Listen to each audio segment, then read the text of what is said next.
Good afternoon, everyone. My, Good evening. It's almost evening. Myself, Dr. Rohit Bartake. I'm an Ayurvedic practitioner here in Bombay, and today I'm here to introduce you to a different aspect of Ayurveda. So, today's topic is more related to the season which is going to start. We have got an extended October heat period, but now from today I think the cold season has started, because just now I saw in the news that there was a ice fall in Shimla and other places in north. So I think winter will start in our city also. It's raining, yeah, it rained in Kashmir also. So I think winter season is about to start. So yeah, today I am going to talk about Hemant Rutu. Hemant Rutu is one of the 6 seasons which is stated by Ayurveda, and which includes December and Jan.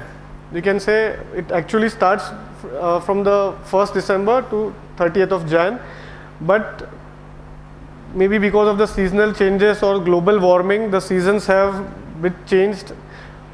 But still, I'll talk about winter season. What are the do's and don'ts during winter season?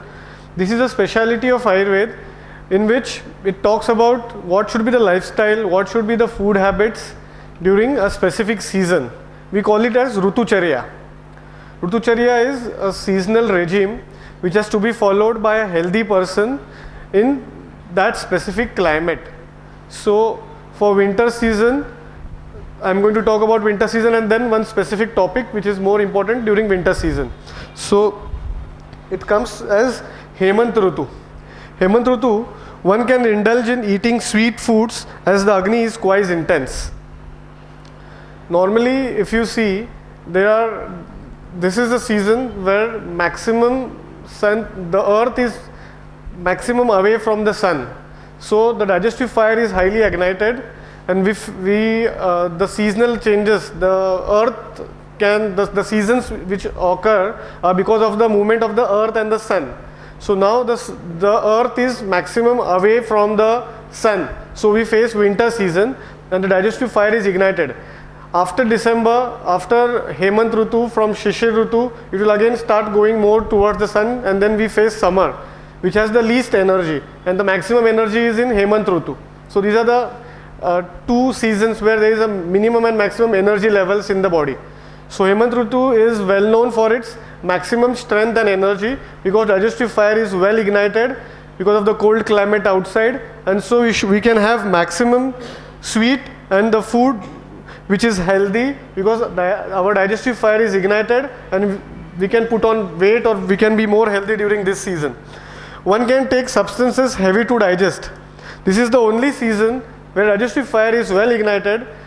So preparations which are a bit heavy to digest, which could not be taken in other seasons, can be had during this season because of the extra cold climate. Heavy exercises are associated with this season. So all exercises, food, all these things maximum can be done during this season.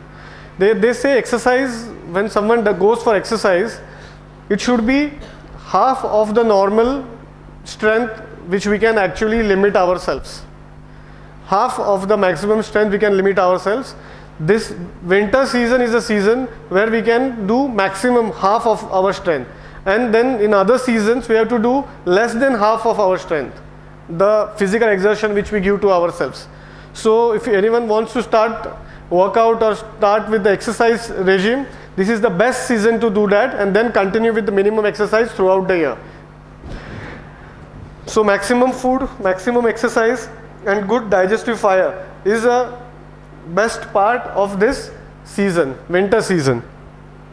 Preparations made up of wheat, meat, black gram, oil and ghee can be taken very well in this season. If you can see, all these things are a bit heavy to digest, and these need a good digestive fire, otherwise it can cause indigestion or any other ailments which could be because of not proper digestion of food. So these are few preparations like meat, black gram, good quantity of ghee can be taken in this season. New grains and limited alcohol is also allowed in this season because of the cold climate. Wine is preferred during this season because of the climate, and new grains. Normally they say throughout the year we should have grains which are 1 year old. Fresh grains which are which are produced in the same year are not to be had immediately because they are a bit heavy to digest. The moisture content is high. So normally we have grains which are older. We call it Puran Chawal or Puran Gahu. But in this season we can have the freshly prepared grains because digestive fire is ignited and it doesn't matter what kind of heavy stuff you have. Early breakfast is also advised because you feel hungry early in the morning, and sex as desired. This is the only season in out of the 6 seasons where maximum the sex can be done in maximum number of times. Otherwise it should be in a limitation. Abhyanga with Vatagna oils, especially Bala oil is specified during this season. Abhyanga is a procedure where you apply some medicated oil on your own to your body, keep it for at least 1 hour or 2 hours, and then take a bath with hot water. So because of the dryness caused on the skin during this season, Abhyanga has to be a part of our daily regime. So you can use sesame oil or Bala oil.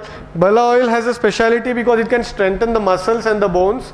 So maximum population today is suffering from low calcium levels, less of muscle activity. So this is a good way to keep the muscle tone normal and also keep your muscles strong and bones strong because the oil in turn penetrates inside the skin. So Abhyanga during this season is going to be the best procedure to be followed early in the morning.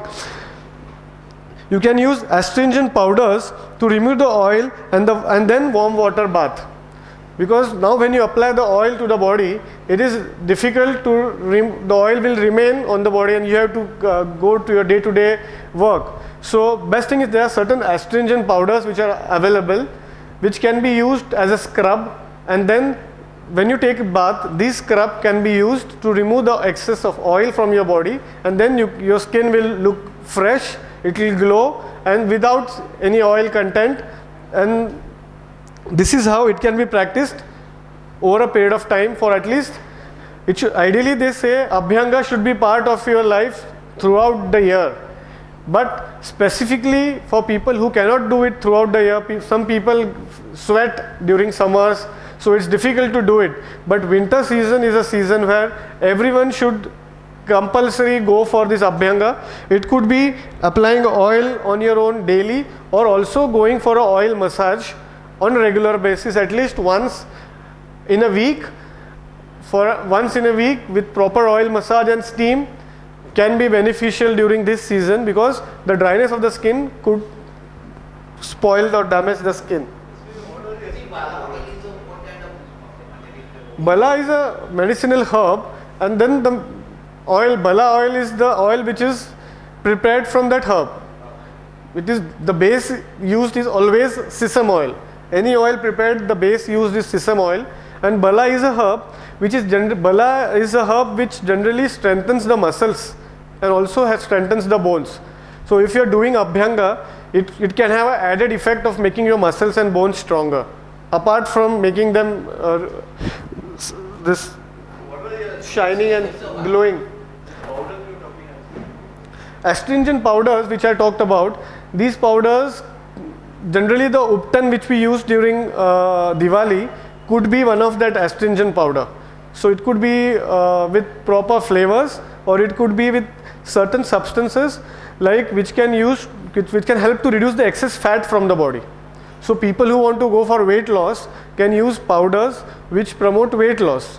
People who want a glowing and a bright skin with good glow can use Uptan, which is used during Diwali. So that can be used throughout this 2 months after applying the oil to remove the oil from the body, so that it doesn't stay and doesn't trouble you throughout the day. Abhyanga with Vatagna oils like Bala oil, astringent powders I talked about. So I'm just talking in a broad sense in this season. 4 or 5 things I have talked about. One was digestive fire is well ignited, so you should have good quantity of food, heavy stuff. People who are willing to put on weight can have good quantity of ghee, meat. People who drink wine or alcohol can go for that in this season very well, because it will not have that side effects during this season. Third is sex can be had in a proper way.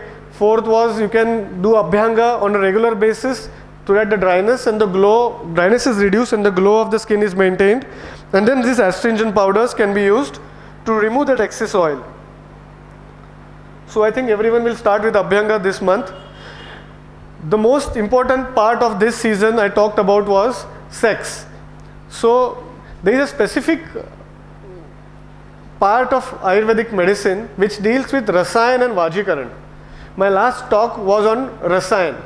Today I was supposed to talk on Vajikaran, but still I started with Hemant Rutu, because this is a Rutu where Vajikaran medicines are to be taken in a maximum quantity and they will have the best effects. And because there is no restricted sex during this season, you should know about Vajikaran medicines and what Vajikaran means. So this is the main topic for today, that is Vajikaran. Vajikaran is sexuality or fertility. This is a special concept to promote the sexual life of a healthy person as well as that of a sexually weak person. The therapy provides strength, potency, virality and excitement. So this is a specific part of Ayurveda which deals with aphrodisiac medicines or Vajikaran. So Vajikaran medicines are divided into three parts. One is Vrusha. Vrusha means substances that replenish or rejuvenate particularly the reproductive system are called as Vrusha, which are necessarily Rasayans also. Vrusha are also Rasayans every time. I'll give you some examples. They are sometimes called as Shukral as they enhance the reproductive tissue, especially the seed. So Vrusha is equivalent, it has to be a Rasayan. Second part is Vajikaran. Vajikaran are substances in reference to sexual vitality and the quantity of semen. They promote the sustenance and the capacity of actual performance and the increased sexual ability and strength like a horse in the act of conjugation, and are called as Vajikaran or aphrodisiacs. So this is a season to have maximum these type of medicines. What is Shukra Dhatu? Shukra Dhatu is formed all over the body like Rasa or Rakta. Rasa is the lymph, Rakta is the blood, and they say Shukra Dhatu is found all over the body like Rasa and Rakta Dhatu, responsible for reproductive functions and actions, and represents Artha in females. Responsible for courage, activity, love, delight and vigor. This is Shukra Dhatu. So Vrusha substances enhance these functions of Shukra Dhatu in male and in female, and termed as Shukral when they enhance the end product, mainly the seed. So today, most of the times we see there are many cases of infertility around, many people going for all sort of treatments. So this is the answer of Ayurvedic medicine in terms of Vrusha and Vajikar medicines for the treatment of these ailments. So these Vrusha medicines are again divided into few subtypes. This is a speciality of Ayurveda that it has talked about Vrusha medicines in such detail. Shukra Vruddhikar means there are certain herbs that improve the quantity and quality of the semen. Example, Shatavari and Ashwagandha. So they are called as Shukra Vruddhikar Vrusha drugs. Then comes Shukra Strutikar, that is promoting the discharge. Vacha and Atmagupta are few examples of Shukra Strutikar. Struti Vruddhikar means which promote both, which improve the quantity and also promote the discharge. There are certain herbs which are called as for example Kamal Bij. Kamal Bij is a herb which can enhance this activity. Then Shukra Shodhan. Shukra Shodhan means nowadays when you do this semen analysis, there are many people in where we find there are pus cells in the semen, there are dead cells in the semen. So Shukra Shodhan means the herbs which improve, which removes the impurities from the semen. Also they correct the morphological abnormalities of the sperms in the semen. So for example Sariva. So these are different subtypes of Vrusha drugs which are very important in today's life, because the action of these drugs is very specific. Shukra stambhak, that is it increases the duration of act. For example, Zatifal or Jaifal, this is a herb which increases the duration of the act. So Shukra stambhak. So this is a special branch of Ayurveda which deals with Vajikar, or which deals with improving the sexual activity of a healthy person, and also it can be used as a treatment for a person who has such problems related to the pus cells in the sperm, or other issues related to the reproductive tissue. So there are few examples of Vrusha drugs. Vrusha drugs, like I said earlier, increase the quantity. For example, Shatavari, Ashwagandha, everyone knows both these herbs. Then Yashti Madhu, Vidari, Vacha, Kumari. Kumari is aloe vera. Then comes Shunthi. Shunthi is wet ginger. Guduchi, that is Amruta. Gokshur or Gokru, which we had. Gokru is a content of that Rasayan Churna, which we had discussed about. Amla, Gokshur, both are the ingredients of Rasayan Churna. And Vidari. These are the examples of Vrusha drugs which specifically increase the quantity of semen. Then comes Vajikaran drugs. Vajikaran drugs, like we discussed earlier, not only increase the quantity of semen, but also help in the actual act of conjugation. So what are the herbs which help or improve the act? Atmagupta, Vidari, Nutmeg, Keshar, Praval, Vanga, Yashti Madhu, Vacha, Onion, Sariva, Yashti Madhu, Kamal Bij and Japa. These are the examples of few Vajikaran drugs which actually improve the act. Then Shukral. Shukral are specifically drugs which improve the quantity, or which keep the semen at the highest level. The examples are Shatavari, Ashwagandha, Yashti Madhu, Vidari, Sariva, Varahi, Kamal Bij, Atmagupta, Onion, Zatifal, Vanga and Praval. Normally the Vajikaran part of Ayurvedic medicine, it mainly is dominated by treatments of male counterpart. It deals with more of the issues related to the semen and more related to the male related problems, or it can be used as a tonic for males. But out of that, Shatavari or Ashwagandha can be used for improving the female activity also.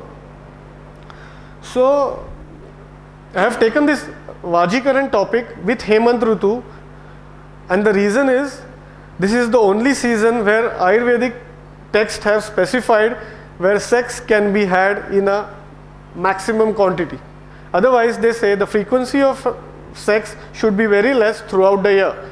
But in this season, because digestive fire is ignited, because you can have healthy food, you can have ghee or heavy meals in a good quantity, and also you can have alcohol in a good quantity. These are the few examples of few Vajikar drugs which can be had. And also, Vajikar drugs does not mean it's only aphrodisiac medicine for a healthy person. It can be used as a preventive, or it can be used as a treatment for many sexual disorders which are a prime concern in today's modern world. Okay. Anyways, you can ask your questions now.